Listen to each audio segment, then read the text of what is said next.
안녕하십니까. 이 아침도 만나 뵙게 돼서 기쁩니다. 그리고 모두 건강하시기를 바랍니다. 우리가 종종 드리는 예배를 바라보면서 참 하나님의 그 마음을 아프게 했던 구약성경 이사야서에 보면 슬프다 아리엘이여 아리엘이여 하는 그 말씀이 있습니다. 이 아리엘은 이사야가 예루살렘을 아리엘이라고 하는 별칭을 부르면서 아리엘의 화를 선포합니다.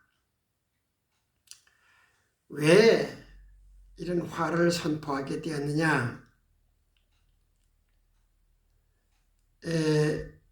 예루살렘의 사람들이 해마다 열심히 제사를 드리고 했지만 그들의 마음은 하나님으로부터 떠나 있어 화가 임박하게 되었다는 것을 말하고 있습니다. 오늘 우리가 우리의 예배, 우리의 신앙생활에 아주 중요한 실제를 놓치고 살아가는 것 아닌가 하는 생각을 해봅니다. 그것이 뭐냐면 율법입니다. 그래서 오늘 제목을 교회 안에서 설 자리가 없는 율법이라고 말씀을 정해보았습니다. 율법은 사람들의 삶을 억제하죠. 그러니까 타락한 인간이 살아가는 삶을 억제해요. 요한복음 7장 49절에 보면 율법을 알지 못하는 이 무리는 저주를 받은 자로다 그랬습니다. 교회를 다녀도 예배를 드려도 기도를 하여도 찬송을 하여도 율법을 알지 못하면 저주를 받습니다. 예배 생활의 우선순위는 제물이 되신 예수 그리스도십니다. 예수 그리스도는 십자가에서 제물이 되셨습니다. 이 제물은 왜 제물이 되었나? 율법의 요구입니다. 법을 어겼기 때문에 제사가 필요했던 거거든요. 예수를 믿는다. 십자가의 구원을 믿는다. 인류의 죽음을 대속하셨다. 이것은 바로 율법의 요구였습니다.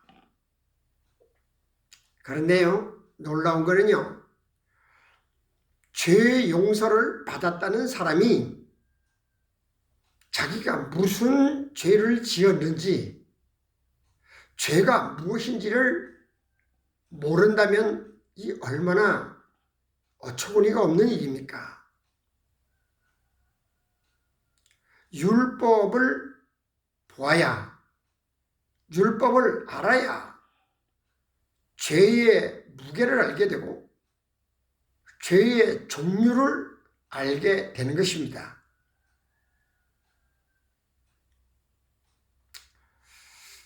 우리 신명기 5장 3절에 보면 이 언약은 여호와께서 우리 조상들과 세운 것이 아니요 오늘 여기 살아있는 우리 곧 우리와 세우신 것이라. 조상들과의 언약은 아브라함과 이삭과 야곱에게 하셨던 언약이죠. 그 언약들은 대개 하늘의 별과 같이 땅에 바닷가의 모래같이 번창하고 다스리고 충만하고 하는 그런 언약을 두셨습니다. 이게 조상들과 하는 언약이에요. 이 언약에는요, 어떤 죄나 죄 용서 이런 부분들이 없어요. 그런데 지금 살아있는 우리와 한 언약은 어떻습니까? 그 언약 속에는 분명히 그 보상이 있어야 돼요. 신명기 5장 7절에 보면 나 외에는 다른 신들을 내게 두지 말지니라.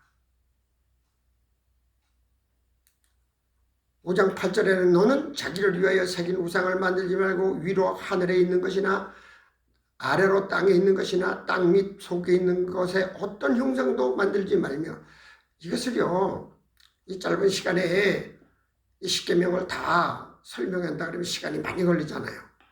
우리는 찬송가에 보면 주기도문, 사도신경, 십계명이 있지만 이 십계명을 읽지를 않아요. 뿐만 아니라 교회에서도 십계명을 설교를 하지 않아요. 이 율법, 그러니까 내가 예수 믿고 구원 받았다고 하면서도 무슨 죄를 졌는지, 얼마만큼의 죄를 졌는지 모르는 거예요.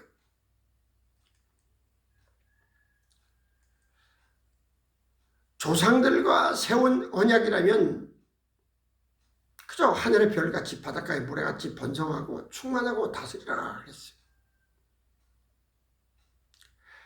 요 살아있는 우리와 하신 세우신 언약은 그 내용이 계명인데, 이 계명의 불순종이 죄입니다. 율법은 의문의 법이라고 했어요. 이 법이라는 건요, 인간 외부, 그 어떤 심적인 변화가 없어도 인간의 외부에 그 모든 것을 통제하는 그런 법입니다. 그런데 예수 그리스도의 속죄 없이 인간의 영혼이 거듭나거나 변화될 수가 없어요.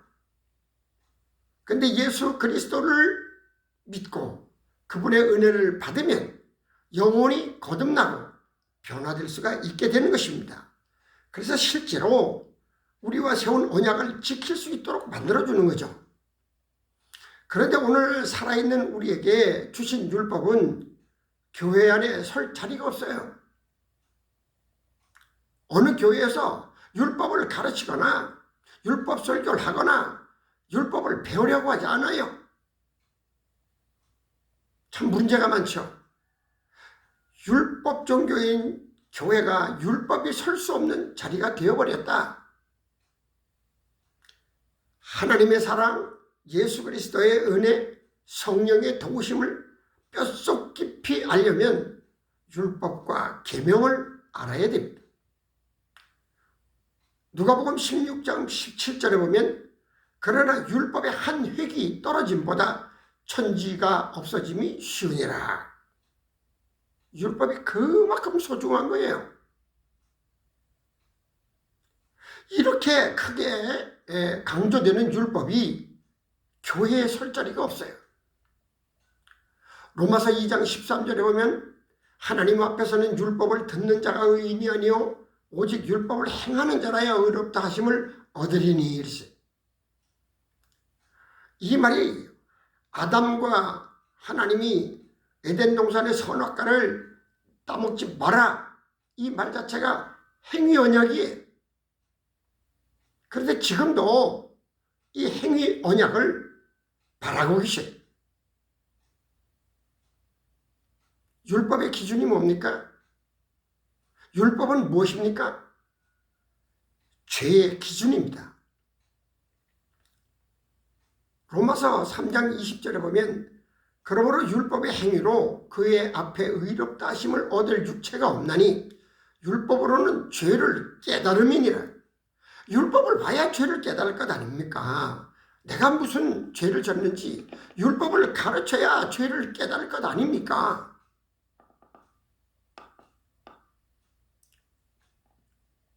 예수를 믿으면 죄 용서받고 구원을 얻는다?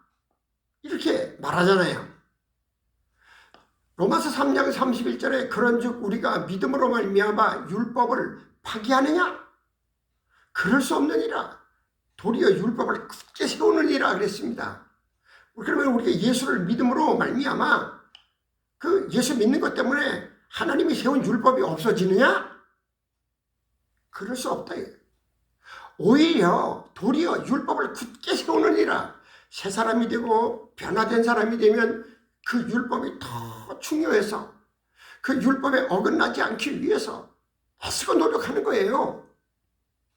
예수 믿고 구원받음으로 율법의 능력이 내게서 사라지는가? 아닙니다.